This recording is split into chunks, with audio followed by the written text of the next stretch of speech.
ভুল লেখ section beta বলতে বুঝাচ্ছিলাম আমি ওখানে যে C301 লেখা আছে প্রফেশনাল প্র্যাকটিস এন্ড কমিউনিকেশন, এটা হচ্ছে পার্ট বি আর কি। এটা আমি চেঞ্জ করে দিচ্ছি আমাদের হেডিংটা।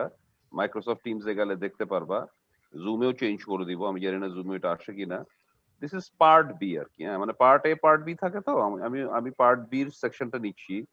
এই জন্য ওটাকে সেকশন বি হিসেবে লিখছিলাম, যেটা আমাদের পরীক্ষার খাতায় লেখা থাকে সেকশন বি। এটা ক্লাসের সেকশন না, এটা হচ্ছে পার্ট বি আর কি। In that sense it's section B. তো এটা নামটা আমি চেঞ্জ করে দিছি, পার্ট বি করে দিছি। এটা হচ্ছে দ্বিতীয় কথা। So up to the fourth lecture যেটা আজকে পড়াবো সেগুলো সবই তোমাদের টিমসে আপলোড করা হয়েছে। সেকেন্ড থিং, এই সংক্রান্ত কিন্তু প্রচুর মেটেরিয়াল ইন্টারনেটে আছে। আমার থেকেও অনেক ভালো ভালো মেটেরিয়াল আছে। এইসব মেটেরিয়ালের কোনো শেষ নাই, এবং দে আর প্রিটি গুড। কিন্তু মেটেরিয়াল গুলো কোনো ইম্পর্টেন্ট কিছু না, they are more or less very similar. তো সুতরাং অত মেটেরিয়াল পড়ে কোনো লাভ নাই। This is something you need to really develop in practice. এই কোর্সের উদ্দেশ্য সেটা। এটা তোমাকে একটা কোর্স পড়ানোর উদ্দেশ্য না।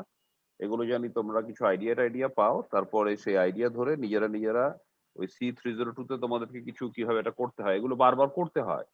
মানে মানুষের সাথে কথা বলা প্র্যাকটিস করতে হয়, ইংরেজি বলা, বাংলা বলা, বা যারা ভালো উচ্চারণ করে টিভি প্রোগ্রাম গুলো খেয়াল করতে হয়। দেন প্র্যাকটিস সেশন করতে হয়, বিভিন্ন জায়গায় গিয়ে স্পিকিং এর নিজের পার্সোনাল স্পিকিং লেভেলেও সবসময় খেয়াল রাখতে হয়।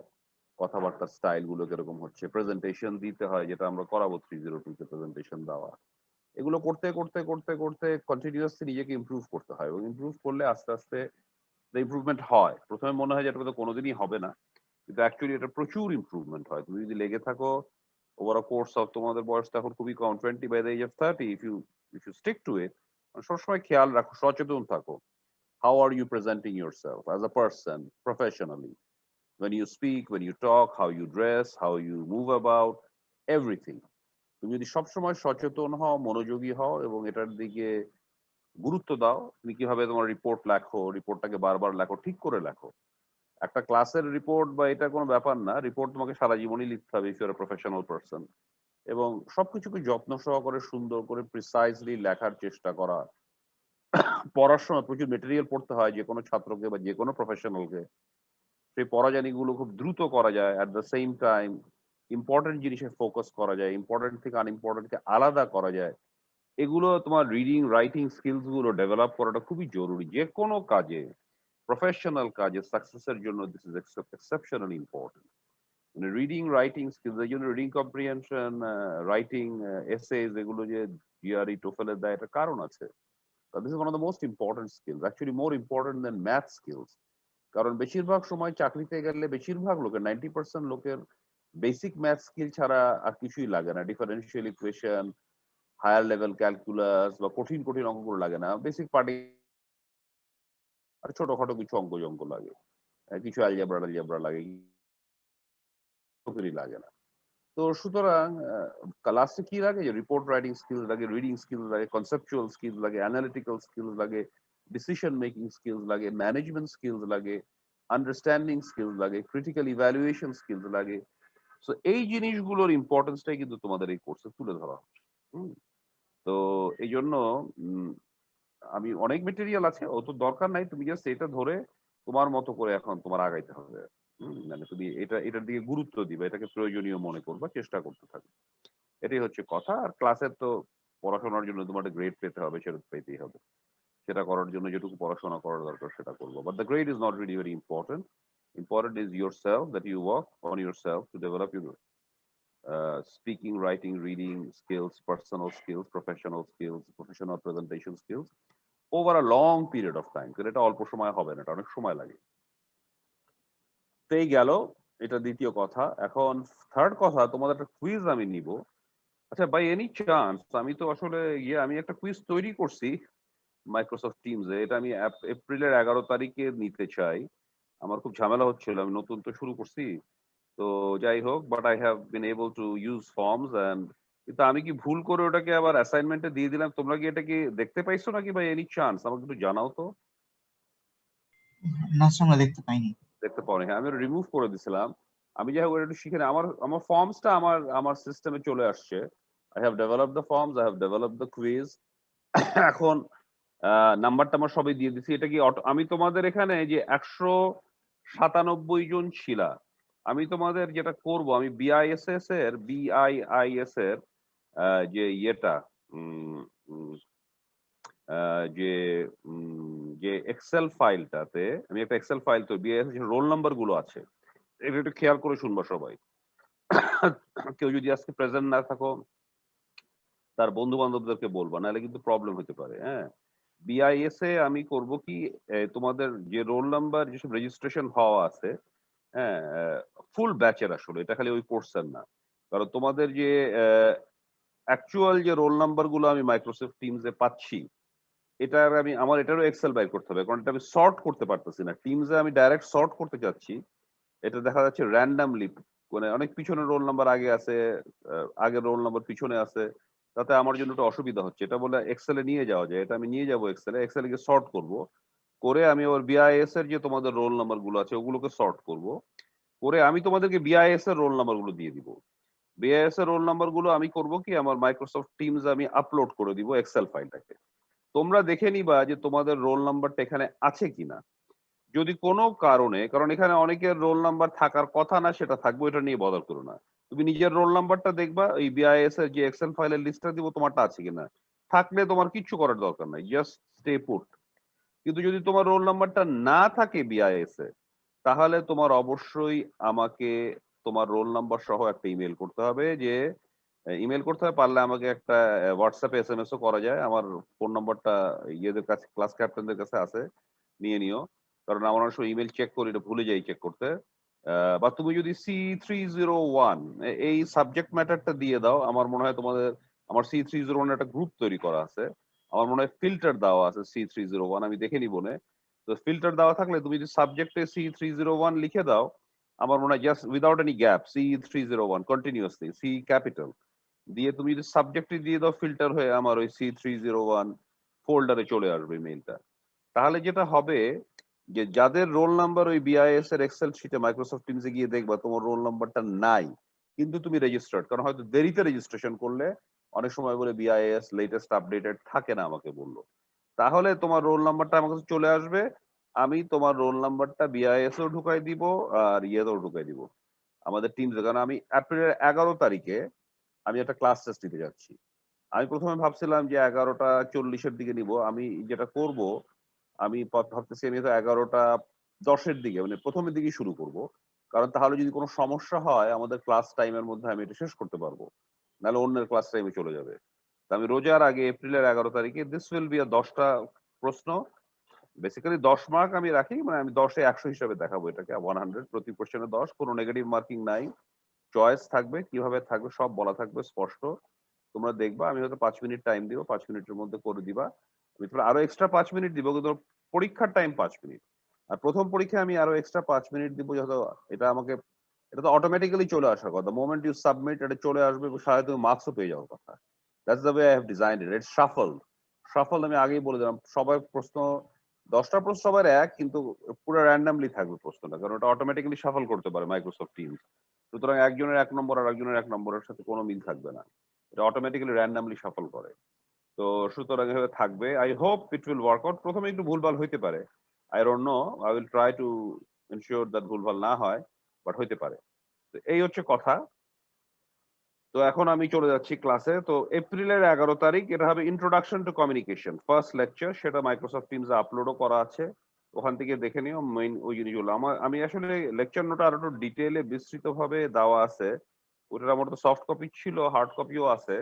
আমি যদি সফট কপি গুলো বের করতে পারি, ওগুলো আমি আপলোড করে দিব। বেসিক্যালি ওইটার অল দ্য জিস্টই ওই আমাদের পাওয়ার পয়েন্ট প্রেজেন্টেশন আছে, ওখান থেকে দেখলেই হওয়ার কথা। Anyway, so now I am going to the today's lecture. I'll try to finish it as quickly as possible. Hopefully, should work.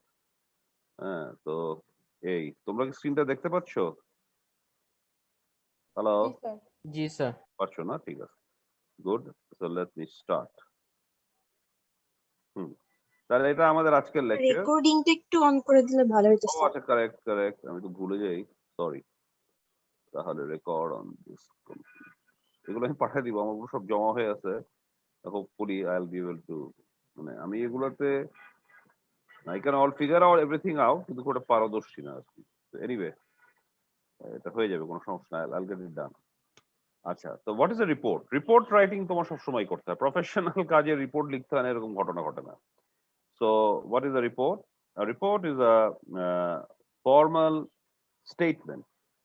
It's a formal document, সহজ কথা। এখানে ফ্যাক্টস থাকতে হবে, ইনফরমেশন থাকতে হবে। সবার জন্য report, report is a professional report. এটার একদম অডিয়েন্স ফিক্স থাকে যে এই কয়জন দেখতে পারবে, বাকির অনেক সময় বলে দেওয়া থাকে বাকিরা দেখতেই পারবে না। It is only for certain people. What is the idea of writing a report? Report হচ্ছে যে অ্যাট দি ডিসিশন মেকিং হিয়ারার্কি, একদম নিচ থেকে উপরে, নিচের লেভেলের লোক সার্টেন ডিসিশন নিতে পারে, তারপরে পারে না। তার লেভেল, তারপর তার থেকে একটু যতই উপরের লেভেলে যাবা তোমার ডিসিশন মেকিং ক্ষমতাটা একটু বাড়বে। কিন্তু তারপরেও একদম even ultimately let's go to the prime minister, something prime মিনিস্টারও কিছু করতে পারে না অনেক সময়। বা প্রাইম মিনিস্টার ও প্রেসিডেন্টকে হয়তো ক্যাবিনেটের আবার ইন কনসেন্ট নিতে হয়, তাদের কাছ থেকে পাস করাতে হয়। So the decision making process is the formal process is a hierarchical process. It goes from one level to the other.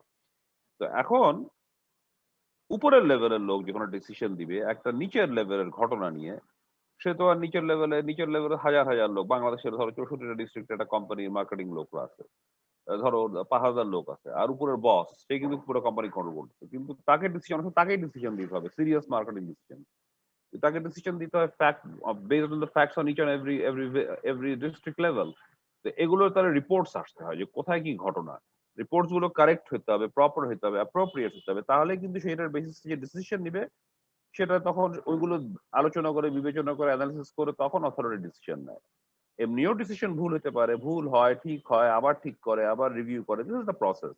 কেন হিউম্যান বিংস, বাস্তব জীবনের কাজ তো আর অঙ্কের মতো হবে না, এটার মধ্যে মানে things are very complex, so সবগুলো এলিমেন্ট কে, কমপ্লিকেটেড ইন্টারাকশনস গুলোকে আইডেন্টিফাই করা অত সহজ না। তো সুতরাং trial and error process, decision আস্তে আস্তে ঠিক হয়। তারপরে যদি তুমি ফিল্ড থেকে ফ্যাক্টসে যদি ভুলভাল আসে, কিছু ভুলভাল সবসময় আসে, সিগনিফিকেন্টলি ভুলভাল আসে, তাহলে উপরের লেভেলের যতই সে হয়তো ঠিক মতোই ডিসিশন নিল, কিন্তু ইফ দ্য ফ্যাক্টস ওয়ার রং, যেমন ডাক্তার ঠিক মতোই বুঝতে যাচ্ছে এটা এই রোগ হয়েছে, কিন্তু তুমি বললা হয়েছে তোমার পেটে ব্যথা করতেছে একরকম, আর তুমি বলে পেটে ব্যথা না ঘাড়ে ব্যথা, তো ডাক্তার তো তোমার কথার উপরে বেস করে ডিসিশন নিবে। তখন ঘাড়ে ব্যথার সব টেস্ট করবে, সেটার অনুসারে সে কিছুই হয় নাই, ওষুধ দিল না, কিন্তু তোমার দেখা গেল পরে একটা কিছু হয়েছে, তাহলে তো হবে না। Because you need to provide the right information. So written for us of making informed decision based on facts and information. তাহলে রিপোর্টের মধ্যে ডিপেন্ডিং আপন দ্য হিয়ার, কিছু কিছু রিপোর্টে তুমি এখানে তথ্যগুলো দিয়ে দিবা, কি কি ঘটনা ঘটছে এটা বলে দিবা, জাস্ট বিবৃত করাই তোমার কাজ। এটা হচ্ছে lowest level of report writing, কারণ তোমার কোনো ডিসিশন মেকিং অথরিটি নাই। অনেকগুলো লেভেলেই প্রথম দিকে তুমি নতুন জয়েন করবা কাজে, তোমার অনেক ডিসিশন মেকিং অথরিটি থাকবে না। With experience you will be given decision making authority. তো যখন তোমার ডিসিশন মেকিং অথরিটি থাকে, তখন রিপোর্টার হয়তো তোমার ডিসিশন মেকিং অথরিটি নাই, কিন্তু তোমাকে জাজমেন্ট করতে বলতে হবে, তুমি কি মনে করো এখানে করা উচিত। অনেক সময় সেটাও বলে না, ওটা তোমার দরকার নাই, তুমি খালি ফ্যাক্টস লেখো। আর যদি বলে যে তুমি কি মনে করো, তখন লিখতে হয় ইনফারেন্সেস, আমি কি মনে করি, কনক্লুশনস, আমার কি সিদ্ধান্ত, কি এখান থেকে রিকমেন্ডেশন, আমার মতে তাহলে এখন কি করা উচিত। তো কনক্লুশন মানে পুরো জিনিসটা নিয়ে তোমার ওভারঅল একটা summary of the whole event, what do you think the event is all about. That's your conclusion. But recommendation মানে হচ্ছে what to do, what is the action to take to get to my objective. So it is based on my objective. আমার objective একরকম হলে এক ধরনের recommendation হবে, objective আর এক ধরনের হলে আর এক ধরনের রিকমেন্ডেশন হবে, কিন্তু কনক্লুশনস কিন্তু এক এক ধরনের হওয়ার কথা না। কনক্লুশন হচ্ছে based on the fact, the analysis of the event, that's a conclusion, summary of the analysis is the conclusion. Inference অনেক ফ্যাক্টস দেওয়া নাই, কিন্তু আমি ধরে নিছি যে মোস্ট লাইকলি এরকম এরকম এরকম হওয়াতে এগুলো হয়েছে, তো those are inferences. The inferences, conclusions, recommendations কিসের উপরে বেসড হতে হবে, always on facts and on supporting evidence. এখন তুমি দেখবে আমাদের দেশে, আমি আজকাল দেখি ইউটিউবে লোকজন যা খুশি তাই বলতে থাকে, যার কোনো মাথা মুন্ডু নাই। অনেক সময় খুব ভালো ভালো ইম্পর্টেন্ট লোকরাই বলতে থাকে এগুলো। অবভিয়াসলি সাম আর ফলস, সাম আর টোটালি লাইস, সাম আর লাইক জাস্ট ক্রেজি রিজনিং। তো এখন এগুলো হলে কি হয়, আমি যখন শুনতে থাকি প্রথম প্রথম হয়তো গুরুত্ব, পরে দেখি যে হাস্যকর, laughable, you saying things which doesn't make any sense. তুমি যদি বারবার হাবিজাবি করতে থাকো, তাহলে লোকজন তো তোমার উপরে আর কোনো, they will not believe you anymore. এই লোকের কথার কোনো দাম নাই, যা খুশি তাই বলতে থাকে। That's why in a professional environment you must be very very careful that all your inferences, all your conclusions, all your recommendations cannot be based on what you think, what you feel, and what is your belief system. আমি যদি তুমি যদি বলো civil engineer তুমি বলছো because আমি একজন মুসলমান, আমি একজন হিন্দু, আমি একজন খ্রিস্টান, তাহলে তো লোকজন হাসবে তোমাকে নিয়ে। Because civil engineering or science or physics or chemistry is an objective subject. It has nothing to do with your belief system. You have to base your things on based on certain rules and techniques and procedures. তো তুমি যদি ওগুলোর বাইরে যে কথাবার্তা বলো, তো তোমাকে লোকে হয়তো কিছু বলবে না, না তুমি হয়তো রাগ হবা, উত্তেজিত হবা, তোমার হয়তো লোকে ভাববে তোমার একটু মাথা খারাপ হয়ে গেছে, কিন্তু তোমার কথাকে কোনো গুরুত্ব দিবে না। You will professionally you will be nowhere. So that's why it's very important to be very factual. And when you write a report, it must have supporting evidence, which must be based on facts. পরে ভুল প্রমাণিত না হয়। So report short long হতে পারে, informational, interpretative। একটু আগেই বললাম ইন্টারপ্রিটেশন যখন তুমি করবা, যেটা কেন ঘটছে আমার মনে হয়, you are giving an opinion. Interpretation is always based on opinions, based on facts, based on analysis of facts. আর ইনফরমেশন হচ্ছে পিওরলি ফ্যাক্টস গুলোকে বলা। তো information is the lowest level. তবুও ফ্যাক্টস গুলোকে ঠিক মতো ধরতে পারা ইজ আ ভেরি ভেরি, চোখ দিয়ে তোমার বায়াস, তোমার প্রেজুডিস, তোমার নিজস্ব, তুমি একে সাপোর্ট করো বা তাকে সাপোর্ট করো না, এর বাইরে গিয়ে জিনিসকে দেখা এবং সেটাকে রিপোর্ট করতে পারে, that's a high professional capacity. একজন ডাক্তার একটা লোককে ভালোবাসে, তার এখন খুব সিরিয়াস ক্যান্সার হয়েছে, 2 দিনে মরে যাবে, তার এটা বলতে ইচ্ছা করতেছে না, কিন্তু তাকে তো সেটাই বলতে হবে, কারণ হি ইজ আ ডক্টর। তাকে ভালোবাসা ইজ তাকে খুব পছন্দ করা, তাকে সাপোর্ট করা, বা তার খুব ক্লোজ রিলেটিভ, তাতে তো কিছু আসা যাচ্ছে না। কারণ আমি যখন ফ্যাক্টস বলবো, ফ্যাক্টস এর উপর আমি তখন তার চিকিৎসা করতে পারবো। আমার ভালোবাসা দিয়ে তো তার চিকিৎসা হবে না। ভালোবাসার প্রয়োজন আছে, mental support, but when you deal with a professional area, it must always be based on facts. It must be informational. And interpretation based on facts and analysis, your ability to analyze, critically evaluate. আচ্ছা, এখন report, short report অনেক ভাবে, short long, এটা it's a basically judgmental. Short long ছিল এখানে, এটা judgmental. সাধারণত short report 1 পাতা 2 পাতার বেশি আজকাল রিপোর্ট লেখা হয় না। কারণ আমার যদি 5000 মার্কেটিং অফিসিয়ালস থাকে বাংলাদেশের 64টা ডিস্ট্রিক্টে, তারা যদি রিপোর্ট লেখে, সাধারণত ব্যাড রিপোর্টস গুলো লেখা হয়, আধা পাতার বেশি রিপোর্ট লেখা হয় না। 1-2 লাইনও লেখা হয়। যদি গুড রিপোর্ট থাকে, everything is going fine, nothing to be notice, 3-4 লাইনেই রিপোর্ট শেষ। প্রতি সপ্তাহে সপ্তাহে রিপোর্ট যাচ্ছে, ইমেইলেই চলে যায়, এগুলো কোনো ডকুমেন্ট থাকে না। ইমেইলে যায়, ইমেইলে আনসার আসে, ইমেইলে সেই রিপোর্ট গুলোর সামারি হয়, everything. Otherwise this has to be very rapid, very fast pace. কোন রিপোর্ট কোন কালে আসলো, কোন টেবিলে পড়ে থাকলো, যেগুলো এখনো বাংলাদেশে হচ্ছে, এভাবে কোনো দেশ মধ্য ইনকাম, নিম্ন মধ্য ইনকাম হইতে পারে, মধ্য ইনকাম হইতে পারবে কিনা, আর উপরের লেভেল হওয়ার সম্ভাবনাই নাই। In our country, we need significant changes. The way things are happening is completely useless, basically. And hopefully, the new generation will do those things. The way things are happening is laughable, actually. এগুলো হচ্ছে তোমার মানে inefficiency চূড়ান্ত level. এভাবে হয় না, because in this modern world things are very fast moving. একটা জিনিস 10 দিন পরে is irrelevant, it doesn't make any sense. ওই রিপোর্ট আমার পড়ারও দরকার নেই। তো তুমি রিপোর্ট লিখতে দেরি করো, পড়তে দেরি করো, ডিসিশন নিতে দেরি করো, দ্যাটস অল বিকাম ইউজলেস, হ্যাঁ, ইররেলেভেন্ট। কারণ ওই ওই ফ্যাক্টস গুলো আর অ্যাভেলেবল না, নতুন ফ্যাক্টস এর সৃষ্টি হচ্ছে। তো anyway, so memorandum, memo form, memo মানে ছোট্ট লেখা আর কি। তো মেমো ফর্মে 2 ধরনের ইনফরমেশনাল মেমো ফর্ম রিপোর্ট হয়, ইন্টারপ্রেটেটিভ মেমো ফর্ম রিপোর্ট হয়। ইনফরমেশন মেমো ফর্ম হচ্ছে conference, progress report, conference report and periodic report. Interpretive memo ফর্মের রিপোর্ট যেটা হয়, বা মেমোরান্ডাম রিপোর্ট যেটা, পার্সোনাল। পার্সোনাল রিপোর্ট মানে তুমি কেমন কাজ করছো, আমি তোমার বস, রিপোর্ট লিখছি, এটা কিন্তু আমার জাজমেন্ট। তোমার কাজ সম্বন্ধে আমার ইভ্যালুয়েশন, এখানে খালি তোমার ইনফরমেশনও দিব, আমার ইভ্যালুয়েশনও দিব। Recommendation, justification. অনেক সময় বলা হয়, আচ্ছা আচ্ছা, বাংলাদেশে তো কিছুদিন আগে এরকম হেফাজত আন্দোলন করছে, তো আমরা হেফাজতের সব দাবি দাওয়া কি মেনে নিব, নাকি হেফাজত করার লোককে জেলে পুরবো, নাকি পুলিশের লোকদের জেলে পুরবো, তারা গুলি করছে, এই করছে সেই করছে, না কি করব, যাই হোক, নাকি সরকারকে এই বিচারের কাঠ গড়ায় দাঁড়া করাইতে হবে, কি করতে হবে না করতে হবে, কমিটিকে দেওয়া হলে তাকে তখন রেকমেন্ড করতে হবে, based on facts, and they have to justify that recommendation. Recommend করলেই হবে না। আমি যদি রেকমেন্ড করি, তা আমার দলের লোকরা তো আমাকে খুবই সাপোর্ট দিবে, বিরোধী দলের লোকরা বলবে এসব কি বলতেছে, বোকার মতো কথা বলতেছে, বললেই হলো নাকি, আমি মানবো নাকি, এসব বলবে না, তো বলবে তো। তাই জন্য আমাকে জাস্টিফিকেশনও দিতে হবে। So it's a recommendation, and that recommendation must be justified based on observation, facts, accounts of things and their evaluation. এবং আমরা জানি এইসব জাস্টিফিকেশন যদি 100% কারেক্টও হয়, তবুও শয়ে শয়ে লোক আমার বিরোধিতা করবে, আমার সবকিছুকে ভুয়া বলবে, that's a different issue. when you're a professional, you do your job the best you know how. তারপরে লোকে কি বললো না বললো ওটা নিয়ে আমাদের আর মাথা কামায় কোনো লাভ নেই। আচ্ছা, informational report summarizes information by reviewing facts covered.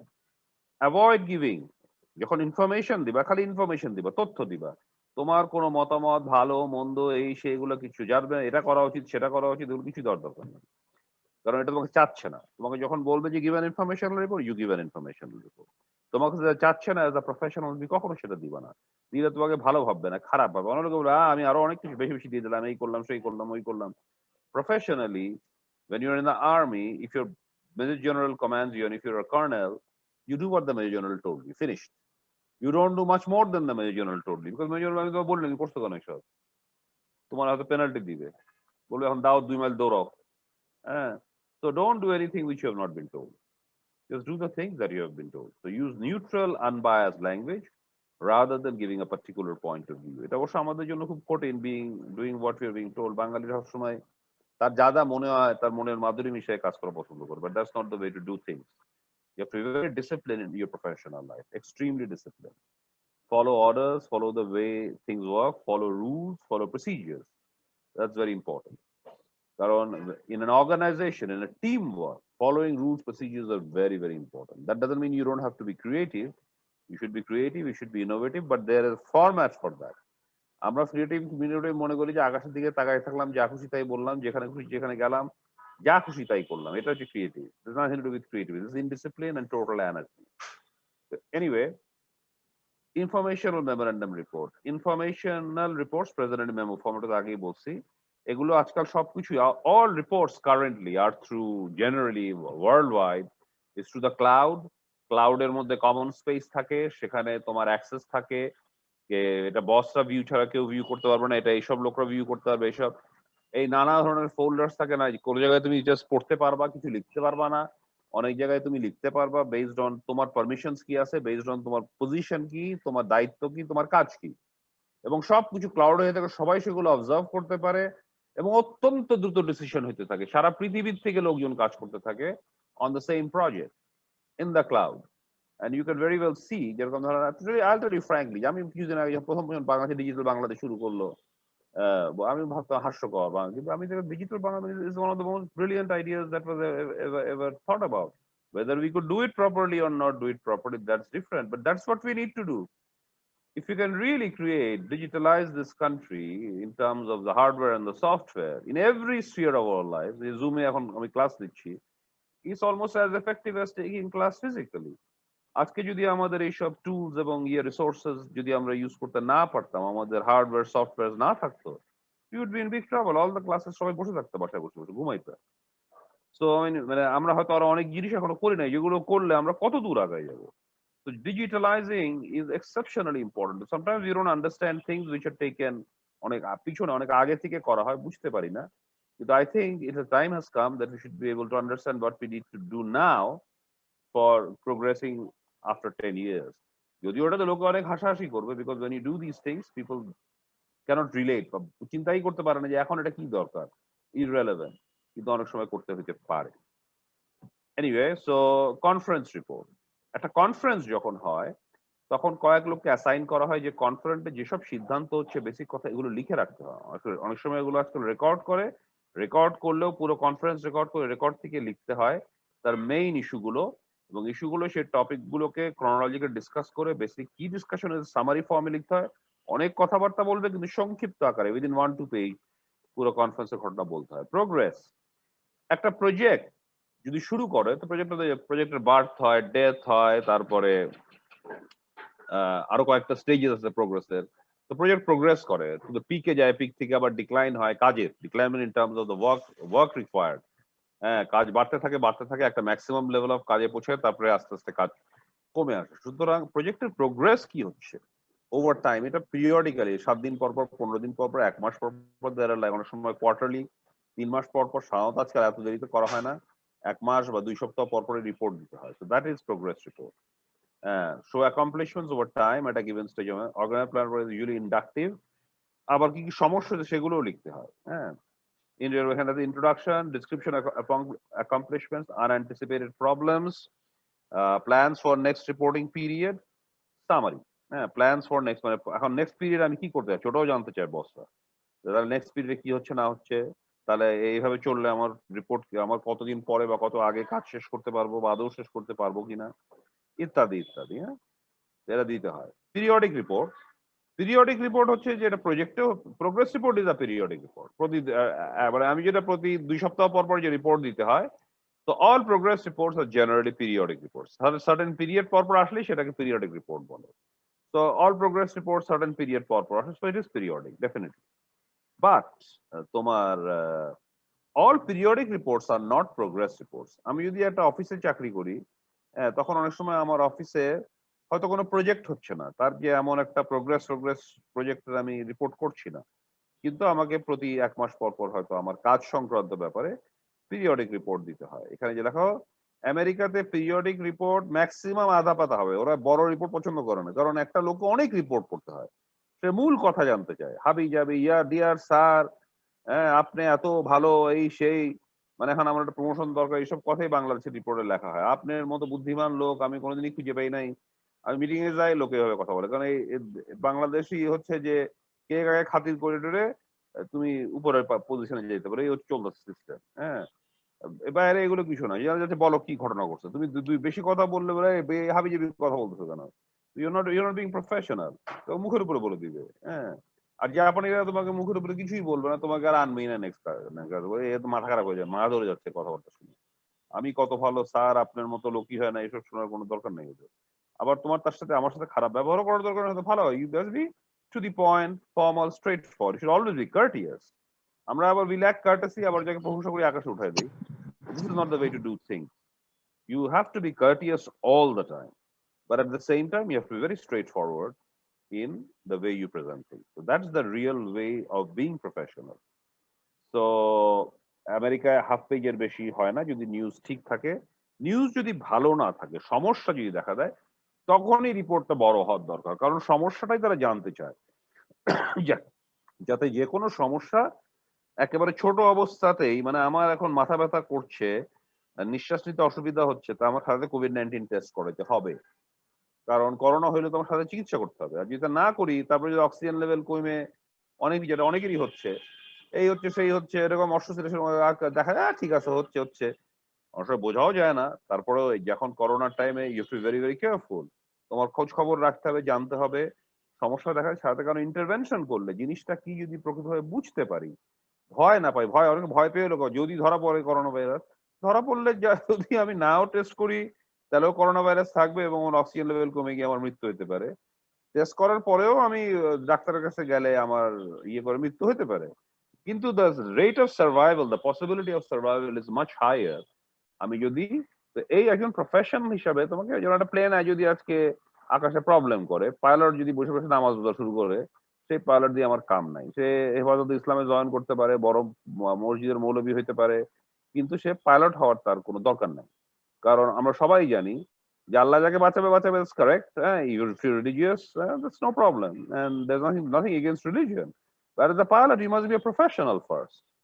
You must be a professional first. তোমার যদি প্লেনের এখন সিরিয়াস ইঞ্জিন ট্রাবল দেখা দেয়, তোমার প্লেনে যদি 400 জন লোক থাকে, তোমাকে প্লেন বাঁচাইতে হবে, প্লেন তুমি বাঁচানো যেভাবে শিখছো সেইভাবে। That's the only thing that you are suppose to do, nothing else. তুমি মনে মনে আল্লাহকে ডাকতে পারো, that's different, but first you concentrate on the plane itself and all the procedures that need to be taken. এখন হয়তো বা তোমার এমন একটা ঘটনা ঘটছে, as a professional তুমি বুঝতে পারছো there is a 90% chance that this plane will not survive, I will die and all these 400 people will die, তো কান্নাকাটি করবে তুমি? No, there is a 10% chance. So you have to take that 10% chance. It's your responsibility, the pilot's responsibility, যে কাউকে panic না করায়, বলা যে আমরা সবাই ঠিক হয়ে যাবে, এটা বলতে হবে, কারণ না তো লোকজন হইচই করে তুমি আর কোনো ডিসিশন নিতে পারবে না। The reason is that you're not telling them lies, because you know that they're going to really shout and make a এমন একটা hue and cry তৈরি করবে, and correctly so, তারা এটা কোনো তার দোষের কিছু না। তো তুমি তো কোনো, তখন তো তোমার মাথা মুঠা খারাপ হয়ে যাবে, তুমি ডিসিশন নিতে পারবে না।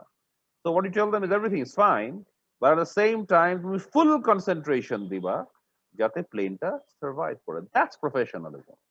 এবং তুমি যদি দেখবা ন্যাশনাল জিওগ্রাফিক যে ক্র্যাশ ইনভেস্টিগেশন করে, এরকম 10% 15% চান্সে পাইলট 100% কনসেন্ট্রেশন থেকে উইদাউট এক ফোঁটা ভয় না পেয়ে ওয়ান বাই ওয়ান স্টেপ করে এরকম বহু প্লেনকে বাঁচাই দিচ্ছে।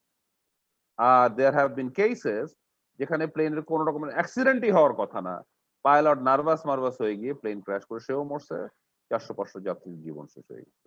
400-500 যাত্রীর জীবন শেষ হলে খালি তাদের জীবন শেষ হলো না, তার সাথে হয়তো 4000 ফ্যামিলির জীবন শেষ হয়ে গেল actually. So professional job, professional responsibilities must be taken very very serious. এটার সাথে বহু মানুষের জীবন নির্ভর করে।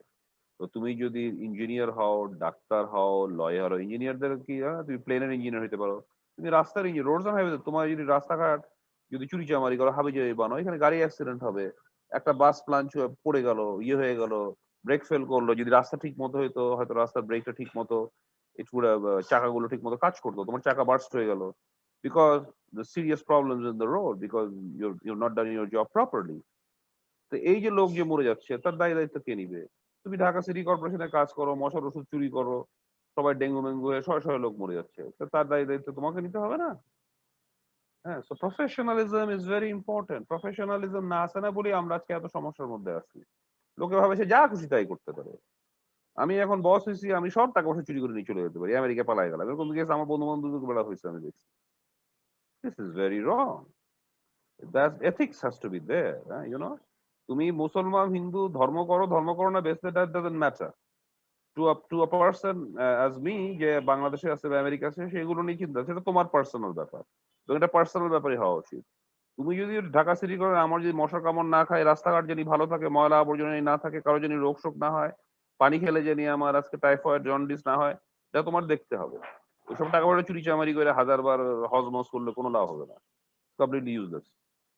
হ্যাঁ, তো সুতরাং এইগুলো কিন্তু professionalism, professional responsibility is very serious business. এটাকে হেলাফেলা করে দেখার কোনো সুযোগ নেই। আচ্ছা, anyway, the analytical memorandum report seek to analyze the situation, have একটা মানে অ্যানালিটিক্যাল রিপোর্ট যদি হয়, তোমাকে সেটা অ্যানালাইজ করতে হবে, ঘটনাগুলো প্রেজেন্ট করতে হবে, ঘটনাগুলোর কারণ, তার ইভ্যালুয়েশন, এই ঘটনার ফলশ্রুতিতে কি, হোয়াট আর দ্য পসিবিলিটিস, কি কি ঘটতে পারে সেটা তোমাকে অ্যানালাইজ করতে হবে। এখানে তোমার ক্রিটিক্যাল ইভ্যালুয়েশন, মতামত, চিন্তা ভাবনা, যুক্তি তর্ক উপস্থাপন করা, কনক্লুশন দিতে হবে, রেকমেন্ডেশন থাকতেও পারে, নাও থাকতে পারে।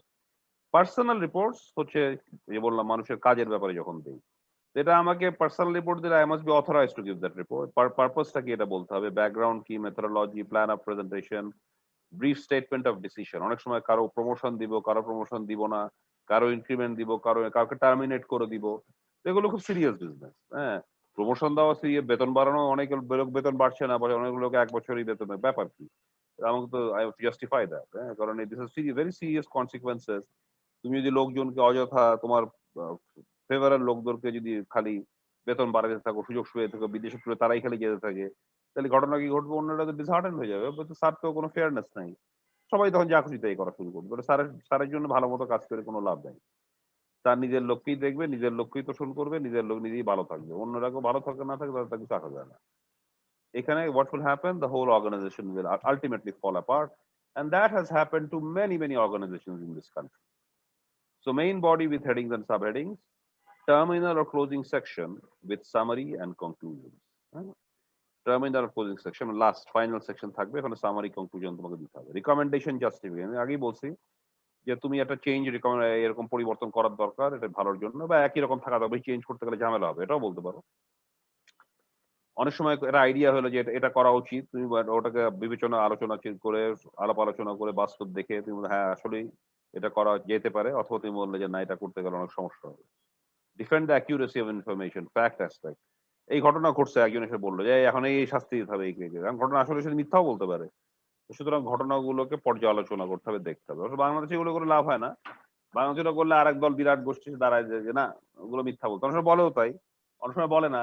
এখন সত্যবাদীকেও মিথ্যাবাদী হবে, মিথ্যাবাদীকেও সত্যবাদী হবে, এখন পুরো জিনিস ঘোলাটে হয়ে গেছে, কারণ there is a complete lack of trust in this whole social process, and that's a very dangerous situation. আমার দেশে হয়েছে কেউ কাউকে আর বিশ্বাস করে না, কোনো দলই কোনো দলকে বিশ্বাস করে না, আওয়ামী লীগ বিএনপি কে, বিএনপি আওয়ামী লীগ জামাতের কেউ কাউকে বিশ্বাস করে না। হ্যাঁ, নাস্তিকরাও কেউ বিশ্বাস করে না, আস্তিকরাও কেউ বিশ্বাস করে না, কাউরে কেউই বিশ্বাস করে না। So things are like become very murky. So trust is very important. So and the trust has to be, পুরো সিস্টেমের মধ্যে ট্রাস্ট ডেভেলপ করতে কিন্তু অনেক সময় লাগে। এই জন্য যে ট্রাম্প আসাতে যে আমেরিকানরা এত মানে ডেঞ্জারাস বলছে, কারণ আমেরিকান সিস্টেম একটা sophisticated advanced economy, whether it's America, China, whatever country, or England, হ্যাঁ, সফিস্টিকেটেড অ্যাডভান্স কান্ট্রির কিন্তু একটা বিরাট কাজগুলো হয় বেসড অন ট্রাস্ট। কারণ মানুষ বিশ্বাস করে যে না একটা পাবলিক অফিসিয়াল এগুলো করবে না, এবং সে করবে না, কারণ তার আশেপাশের লোকরা কেউই করে না, এবং করতে না করতে তখন এইসব করা অসম্ভব। আর আমাদের ওই ঘটনা কিছু উল্টা, because of lack of trust. So trust has to be developed and it takes time to develop trust. Trust is very serious business. Trust কে সহজভাবে দেখার কোনো সুযোগ নাই, and breach of trust কেও সহজভাবে দেখার কোনো সুযোগ নাই। So justification report, এটার মধ্যে কি কি থাকে? ইন্ট্রোডাকশনে থাকবে পারপাস, অথরাইজেশন, কে তোমাকে ক্ষমতা দিচ্ছে এটা করার জন্য, লেআউট কি থাকবে এর মধ্যে, ইন্ট্রোডাকশনে বলা আছে আমার রিপোর্টে কি কি থাকবে, কোন কোন সেকশন থাকবে, তারপরে বডিতে এটা যে পুরো জিনিসটা ডিসকাস করা হবে, এখনকার সমস্যাটা কি, কারণটা কি সমস্যা, কিভাবে সমস্যাগুলো দূর করা যায়, possible options to remove problem. এখন আমি যে সলিউশন দিচ্ছি, মানে সলিউশন তৈরি করার জন্য আমি কি ক্রাইটেরিয়া সেট করবো, যে এগুলো এগুলো এগুলো এগুলো কিন্তু আমার সমাধান করতে হবে, এই হচ্ছে ক্রাইটেরিয়া, এগুলো সমাধান হলে মনে করবো সেইটা সলিউশন।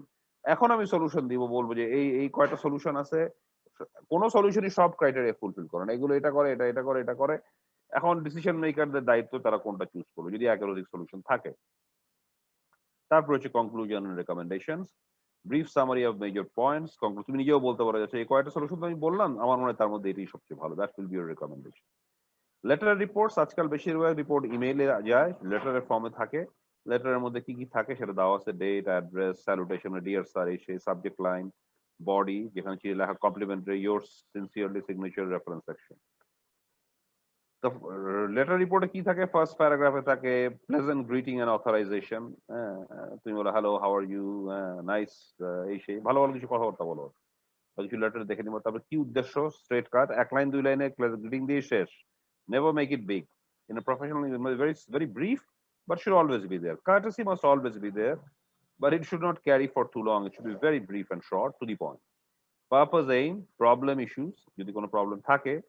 কনক্লুশন, তুমি কি বলতে চাও, statement of results, plan of presentation. Middle paragraph, সব ফ্যাক্টস দিবা, ফেভারেবল আনফেভারেবল সব ফ্যাক্টসই প্রেজেন্ট করতে হয়।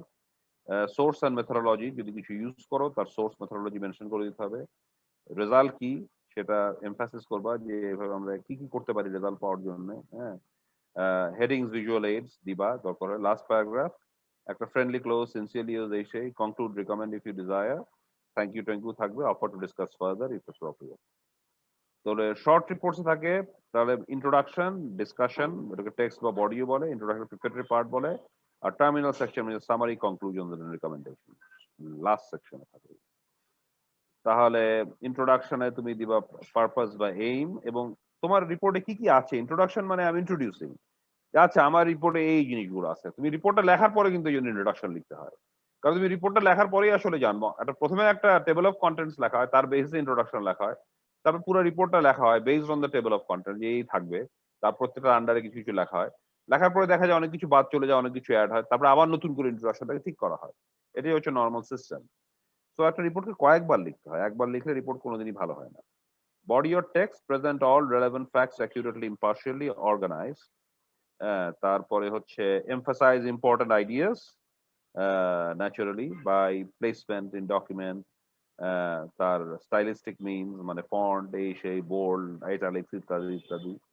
use headings to guide readers through the report, মানে section heading এই সেই এগুলো থাকবে, chapter heading ইত্যাদি ইত্যাদি। include visual aids. Visual aids is very important for professional reports, particularly for engineering and science. Graphs, charts, pictures.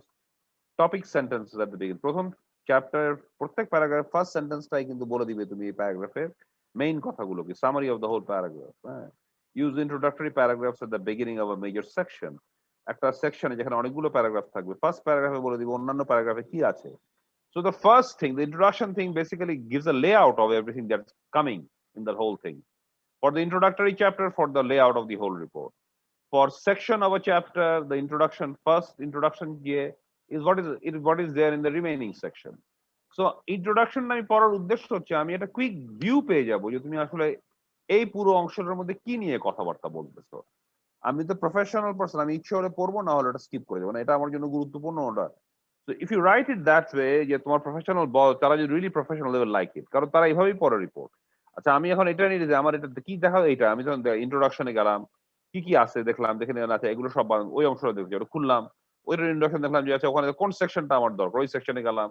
That is the way a really good executive reads the report, কারণ নাহলে তো শেষ করতে পারবে না।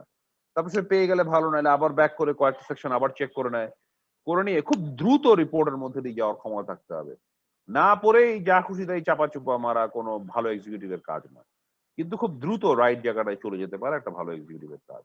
Apply 7 C's of writing principles. তারপর হচ্ছে terminal section. আচ্ছা বাই দ্য ওয়ে, তোমার যদি এর মধ্যে, আমি তো বলেই যাচ্ছি, কিছু বলার থাকে বলতে পারো কিন্তু। Anything, any input for me? Sir কোনো এক্সাম্পল কি দেখানো পসিবল, বা আমরা কোথায় খুঁজে পাবো এগুলো? ভালো কথাই বলছো। I should show you some.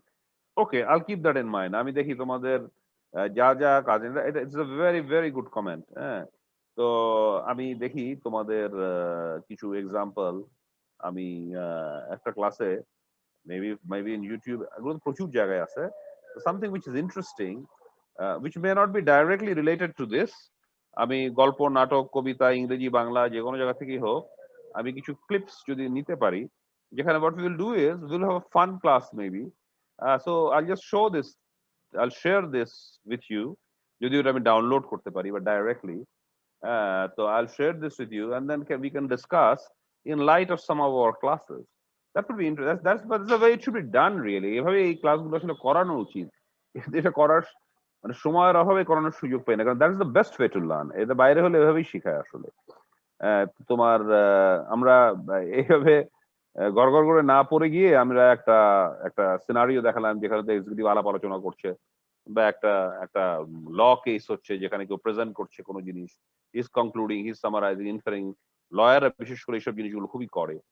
So then we can look at the way he is doing it. এটা বাংলা হতে পারে, ইংরেজিতে হতে পারে, বাংলাদেশ, ইন্ডিয়া, পাকিস্তান, বিদেশ, হলিউড, সবকিছুই হতে পারে, বলিউড। এখান থেকে যদি আমরা একটা ক্লিপ এনে দেখাতে পারি, এবং we can, but it must be a language which I can understand, যেটা হচ্ছে টু মি ইজ ইংরেজি এন্ড বাংলা। আর কোনো ভাষা তো আমি খুব একটা ভালো মতো বুঝি না, অ্যাটলিস্ট হালকা পাতলা বুঝিয়ে তো আর কোনো লাভ হবে না। তো করতে পারলে not a bad idea. Will see. Anything else?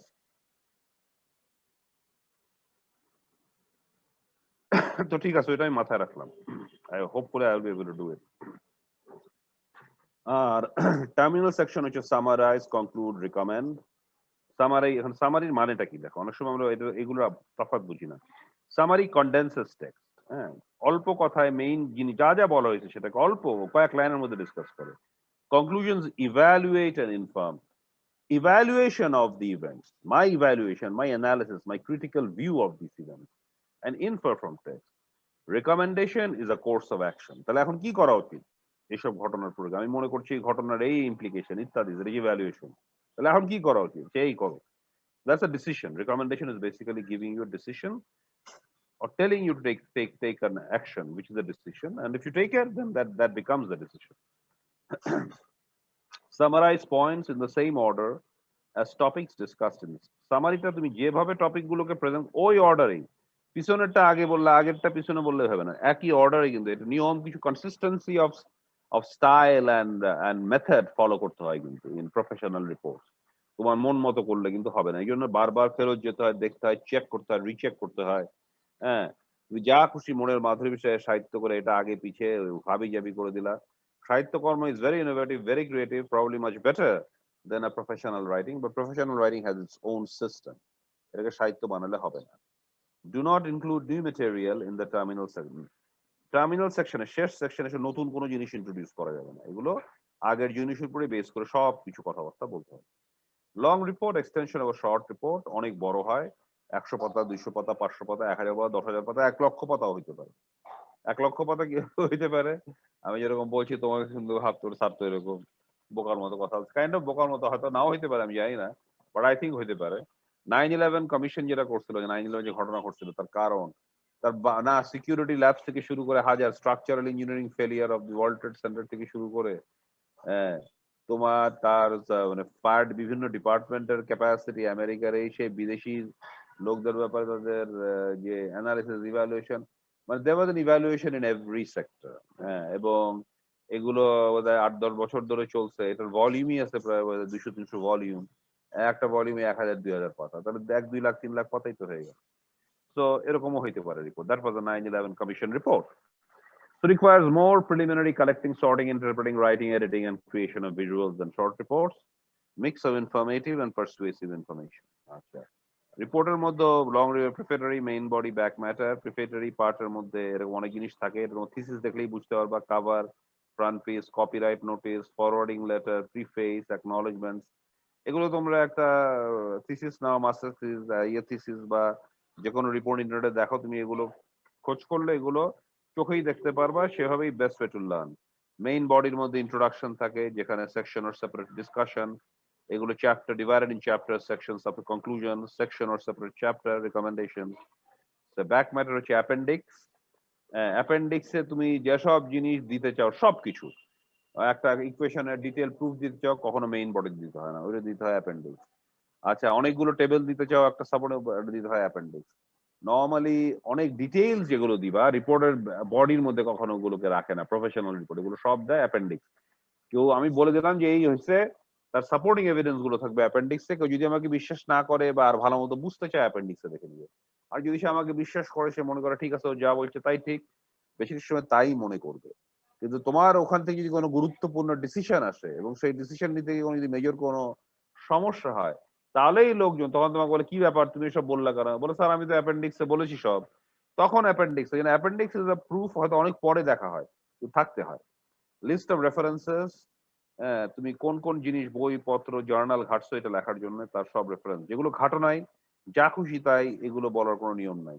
যেটা রেফারেন্স দিবা সেটা উল্লেখ থাকতে হবে ওখানে। আচ্ছা, আমি যে এই কথাগুলো বলছিলাম রিপোর্টে এই সেকশনে বললাম, এগুলো কিন্তু আমি এখান থেকে অনেক কিছু দেখছি, বুঝছি। সেই বইটার নাম হচ্ছে এরকম, তারপরে এটা রেফারেন্স আসবে। যেটার উল্লেখ মেইন বডিতে, ইন্ট্রোডাকশনে, কনক্লুশনে নাই, যে জিনিসটা কথা, সেই জিনিসটার কথা কিন্তু রেফারেন্স আসতে পারে না, তাহলে এটা বগি রেফারেন্স। আমি যে মানে reference means things which I have referred in my text, in my actual writing, in my report. ওইটা যদি আমার রিপোর্টে না থাকে, ওই ওই জার্নাল, আর্টিকেল, বইয়ের কথা, তাহলে এটা রেফারেন্স আসতে পারবে না। বিবলিওগ্রাফি, এটা আমার ওখানে থাকার দরকার নেই। এই রিপোর্টটা লিখতে গিয়ে আমার অনেক পড়াশোনা করতে হয়েছে, যেসব বইপত্র আমি পড়েছি বেসিক্যালি সেগুলোই একটা চ্যাপ্টার হলো দেখেছি, একটা বইয়ের, সেই বইপত্রগুলোর নাম অ্যালফাবেটিক্যাল অর্ডারে দেওয়া থাকে। গ্লসারি, আমি যেসব টেকনিক্যাল টার্মস ওয়ার্ডস ইউজ করেছি এখানে, অনেকে হয়তো, আমি প্রফেশনাল সিভিল ইঞ্জিনিয়ার, তুমি ইউজ করলা সে ক্লাইমেট চেঞ্জের ব্যাপারে, তুমি ইউজ করলা যে কার্বন সিকোয়েস্টারিং, এটা খুব কঠিন শব্দ বলে। আর কার্বন সিকোয়েস্টারিং তো অনেকেই জানে, অনেকে জানে না। কার্বন, আমি যদি তোমাদের দেখা যায় তোমরাই অনেকে জানো না, তো কার্বন সিকোয়েস্টারিং কি আমি জানতে চাই, তুমি তো বস, আমি জানি না। এখন আমি তাহলে ওই এই ইন্ডেক্স গ্লসারিতে এটা থাকবে যে definition of things in alphabetical order. তাহলে আমি যে আচ্ছা ও কার্বন সিকোয়েস্টারিং এই জিনিস খুব হালকা সিম্পল ভাবে এক্সপ্লেইন করা থাকবে। So glossary explains technical terms used in the report. Index, index হচ্ছে ধরো আমি একটা পার্টিকুলার, আমি জানতে চাই আচ্ছা আচ্ছা কার্বন সিকোয়েস্টারিং সম্বন্ধে কি আলোচনা করছে, এটা আমি প্রথমেই জানতে চাই কোন পেজে আলোচনা করলো। আমি ইন্ডেক্সে যাব, ওখানে ওটাও অ্যালফাবেটিক্যাল, কার্বন সিকোয়েস্টারিং, সিতে যাব, কার্বন সিকোয়েস্টারিং লেখা আছে গেলা, দেখা যাচ্ছে কোন কোন পেজে এই শব্দের উল্লেখ আছে, ওই রিপোর্টের ওই পেজগুলোর নাম্বার দাও, বইয়ে তুমি দেখবে index. Index is very useful. তাহলে খুব দ্রুত তুমি তোমার যে জিনিসটা দেখতে চাও রিপোর্টে গিয়ে ওই জিনিসগুলো সম্বন্ধে সে কি বলেছে এটা দেখে নিতে পারো। So expansion of a long report, greater length and depth of discussion of more complex problems, more current, a mix of information and persuasive information. Preparatory step, long রিপোর্টে কিছু প্রিপারেশন নিতে হয়, তোমাকে জিনিসটা পরিষ্কারভাবে বুঝতে হবে, প্রবলেম, পারপাস, স্কোপ, কি লিখবা না, এটা খুব ইম্পর্টেন্ট। আমি সবাইকে ইমপ্রেস করে দিব, সবকিছু লিখে দিব, that's the worst report that you can do. That means you are a complete novice, তোমার কোনো রিপোর্ট লেখা বা প্রফেশনাল সম্বন্ধে কোনো ধারণাই নেই। Realise who your readers will be, কাদের জন্য রিপোর্ট লিখছো এটা মাথায় রাখতে হবে, কিন্তু সেইভাবে তোমাকে যাতে তারা বুঝতে পারে, বোধগম্য হয়, তাদের কাছে অ্যাকসেপ্টেবল হয়, সেভাবে লিখতে হবে। গেট অ্যান আইডিয়া, কোথা থেকে তুমি তথ্য উপাত্ত পাবা এটা তোমার বুঝতে হবে, নাহলে তো তুমি তো বলো স্যার এখন আমি এগুলো, তোমরা কি বলো, আমি যদি বলি বলে স্যার এই তো কোথায় যে পাবো স্যার কিছু তো বুঝতেছি না, এখানে পাই না সেখানে পাই না, দ্যাটস অলওয়েজ আ প্রবলেম। আমিও পাই না অনেক সময়। তো আমার খুঁজে বের করতে হবে জিনিসগুলো কোথায় পাওয়া যায়। idea of source of information, understand when the report needs to be completed, সময় মতো রিপোর্ট দিতে হবে। আমার রিপোর্টের ডেট তোমাকে বলা যে এপ্রিলের 15 তারিখে জমা দিতে হবে, তুমি এই বছরের ডিসেম্বরের 15 তারিখে নোবেল প্রাইজ পাওয়া রিপোর্ট জমা দেবে, ওটা আমি দেখবই না, কারণ রিপোর্টের date is very important. If you finish your last date, your report has no value. দুনিয়ার সবচেয়ে ভালো অনেকে ব্রিলিয়ান্ট রিপোর্ট করে, চাকরি চলে যায়, কারণ তারা 3 মাস পরে তার ব্রিলিয়ান্ট রিপোর্ট জমা দেয়, তার ডেট দেওয়া, তখন ওই জিনিস ডিসিশন হয়ে যা ঘটার ঘটে গেছে, ওটা নিয়ে আর আমার কোনো মাথা ব্যথা নেই। Recognize financial and time constraints, তোমার কত টাকা আছে, কি কি করতে পারবে না করতে পারবে, কত সময়ের মধ্যে করতে পারবে, তোমাকে বুঝেই সেইভাবেই তোমাকে লিখতে হবে। দুনিয়ার সবচেয়ে ভালো রিপোর্ট লেখার কোনো প্রয়োজন নাই। Writing the long report, 4 steps: define problem, collect needed material, sort ডাটাগুলোকে, তোমার প্রয়োজনীয় ডাটাগুলোকে, অপ্রয়োজনীয় ডাটা বের করে দেওয়া, প্রয়োজনীয় ডাটা রাখা, সব ডাটাকেই প্রথমে রাখা, তারপর সর্ট করা হচ্ছে অপ্রয়োজনীয় বের করে দেওয়া, গুরুত্বপূর্ণকে উপরে রাখা, লেস নিচে রাখা, সর্টিং।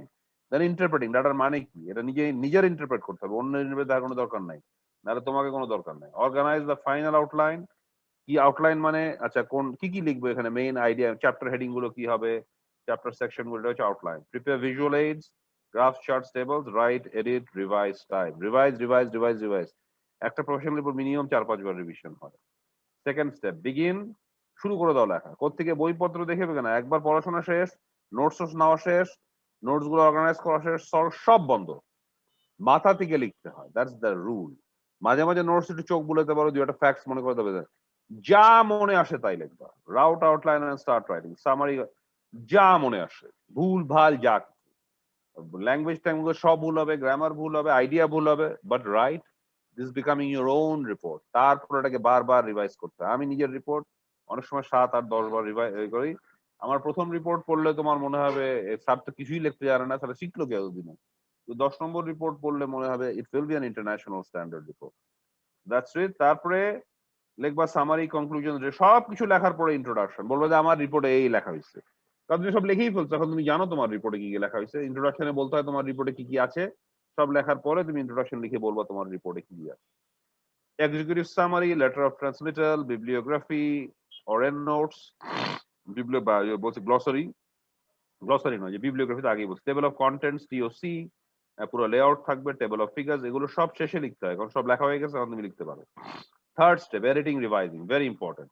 লে aside first draft for 7 days, কয়েকদিন এটা ফেলে রাখতে হবে, ওটা কারণ তুমি মাথা থেকে অনেক কিছু লিখতেছো, তোমার সবকিছু ব্রিলিয়ান্ট মনে হচ্ছে, অনেক ভালো, এই সেই, 7 দিন পরে পরও দেখবা তুমি কিছু নিজের রিপোর্টে নিজে কিছু বুঝতেছো না। ব্রিলিয়ান্ট তো ব্রিলিয়ান্ট, দুর্বোধ্য রিপোর্ট কিছুই হয় না দেখবা, কারণ তোমার মাথার মধ্যে আইডিয়া ঘুরতে থাকে, তুমি লেখো, মাথায় আইডিয়া গুলো ঠিকই ঘুরতেছিল, অনেক সময় ভুলও করে, লেখার সময় মনে হয় যে সবই ঠিক লিখতেছো, কিন্তু আসলে যে কিছুই হয় নাই এটা বোঝা যায় না। তুমি 7 দিন ফেলে রাখো, আইডিয়া গুলো মাথা থেকে চলে গেছে, এখন দেখা যায় যে নিজের কিছু লেখায় আমি কিছু বুঝতেছি না। So that's the way to do it. Look objectively at the material, identify weakness of the draft, revise, rewrite draft several times. Abraham Lincoln কত তোমার লেখছিল জানো, ইয়েটা বোধহয় 27 বার না 30 বার, যে ওই যে 1.5 পাতার, যে that government of the people by the people for the definition of time শেষ নাকি, টাইম শেষ। তো right consistently, use single spacing, double spacing, এই সেই, সিঙ্গেল স্পেস কখন, মার্জিন কিরকম হবে, নাম্বারিং স্কিম কেমন হবে, ইত্যাদি ইত্যাদি। কাভার, এক্সটার্নাল টাইটেল, এটা লেটার অফ ট্রান্সমিটাল, অনেক কিছু আছে। টেবল অফ কন্টেন্ট, সবই মোটামুটি আমি কিন্তু ডিসকাস করে ফেলছি। আমি আর এগুলো এক্সিকিউটিভ সামারি, অ্যাবস্ট্রাক্টের মধ্যে কি কি থাকবে, বিবলিওগ্রাফি, ফুটনোটস, এন্ড নোটস, এগুলো একটু দেখে নিবা, কারণ আমার লাস্ট ক্লাস যেহেতু আমরা মিস করেছি, আমাদের রিপোর্ট এখানে শেষ। এপ্রিলের 11 তারিখে be prepared for something after, somewhere in the middle of the class. আমি এটাকে আগেই, আচ্ছা তোমরা বলো তো, আমি যদি আগেই ইয়েটা দিয়ে দেই, কিন্তু দিয়ে দেই যে তোমার ডেটটা যে এর আগে খুলতে পারবা না, এভাবেই কি টিচাররা তোমাদের ক্লাস টেস্ট নেয়, নাকি যখন ক্লাস টেস্ট দিবে তার একটু আগে ওটাকে আপলোড করে? আমাকে বলো তো একটু। মাইক্রোসফট ফর্মের ক্ষেত্রে আমরা অ্যাকচুয়ালি এর আগে এক্সাম দেওয়া হয়নি স্যার ঠিক এভাবে। এখন তোমার ক্লাস টেস্ট হয়নি একটাও? স্যার লাস্ট টাইম হয়েছিল স্যার, ও সময় স্যার এক্সামের আগে আপলোড করে দিয়েছিলেন। গিয়েছিল পরীক্ষার ঠিক আগে আপলোড করে দিয়েছিলেন স্যার এর আগে।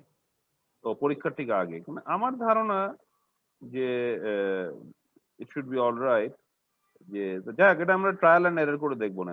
আমার ধারণা, আমি যদি ডেট টাইম দিয়ে দেই, ওটা থাকে অ্যাভেলেবেল, আমার ধারণা, আমি ওটা একটা প্লে অ্যারাউন্ড করতেছি, তাহলে তুমি তার আগে ওটাকে ওপেন করতে পারবা না, আমার মনে হয় তাই। But anyway, I will see what is the case. হ্যাঁ, তো